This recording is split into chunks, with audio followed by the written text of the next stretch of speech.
सम्मानित साथियों, सादर जय बल्ला। मैं आपका दोस्त गया प्रसाद खोरे, ग्राम दामोदरपुरा, तहसील खिरकिया, जिला हरदा, मध्य प्रदेश। साथियों, हम आज बात करेंगे 2026 खरीफ सोयाबीन की खेती के ऊपर। तो हम इसमें 4-5 पॉइंट के ऊपर विशेष बात करेंगे। जो हमारे किसानों के ऐसे कमेंट भी थे, जो प्रश्न थे, उन्हीं के ऊपर बात करेंगे। जो हमारे पास जो कमेंट है वो 4-5 कमेंट है कि अब हम वैरायटी कौन सी लगाएं, उसमें लाइन से लाइन की दूरी कैसी रखें, बीज उपचार क्या करें और खाद प्रबंधन में हम क्या रखें, हम उसी के ऊपर आज बात करेंगे। तो सबसे पहले हम बात करते हैं वैरायटी के ऊपर कि 90 दिन की वैरायटी में कौन कौन सी वैरायटियाँ हैं। तो 90 दिन की वैरायटी में आपको बता देना चाहता हूँ। अभी 2303 है, 2433 है, 2503 है।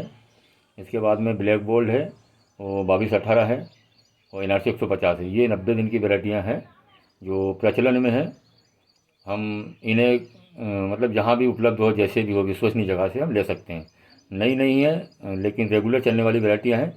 और इस वर्ष हमें रेगुलर चलने वाली वैरायटियों का ही सेलेक्ट करना है, नई वैरायटी के पीछे नहीं भागना। नई वैरायटियाँ बहुत महंगी है और इस बार मौसम की अनिश्चितता रहेगी, तो हम कहीं लॉस में न जाएँ, वो उस चीज़ को हम ध्यान रखें। इसके बाद में आती है 95 दिन की वैरायटी में, तो 2117 है, 2107 है, 2385 है। इसके बाद में 2506 है, 142 है NRC की। ये वैरायटियाँ हैं जो 95 दिन की लगभग की है। आप इनमें किसी एक को सिलेक्ट कर सकते हैं। इसके बाद में 105 दिन की वैरायटी लेटेस्ट में है, NRC 268। आपके पास घर की बिजाई हो तो ही लगाना, और आपको बिजाई कहीं से लेके आना है और लगाना है तो मत लगाना, और लगाना भी है तो सिर्फ घर का बीज बना इतने ही खेती करना, क्योंकि इस बार मानसून का भरोसा नहीं है।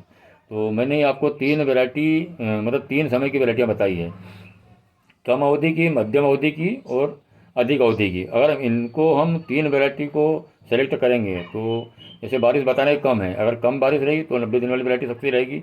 मध्यम रही तो 95 दिन वाली वैरायटी, और अगर आखिरी में बारिश ने साथ दे दिया, जो हर साल बारिश पिछाती चलती है, तो हमारी 105 दिन वाली वैरायटी भी हम पैदा कर सकते हैं। तो साथियों, किसी भी एक उम्र की वैरायटी के ऊपर पूरी खेती न करें। आप नई 3 तो कम से कम 90-95 दिन की 2 अवधि की वैरायटी जरूर सेलेक्ट करें, क्योंकि मानसून का इस बार भरोसा नहीं है, तो हम लॉस में न जाए। तो ये तो हो गई वैरायटी की बात।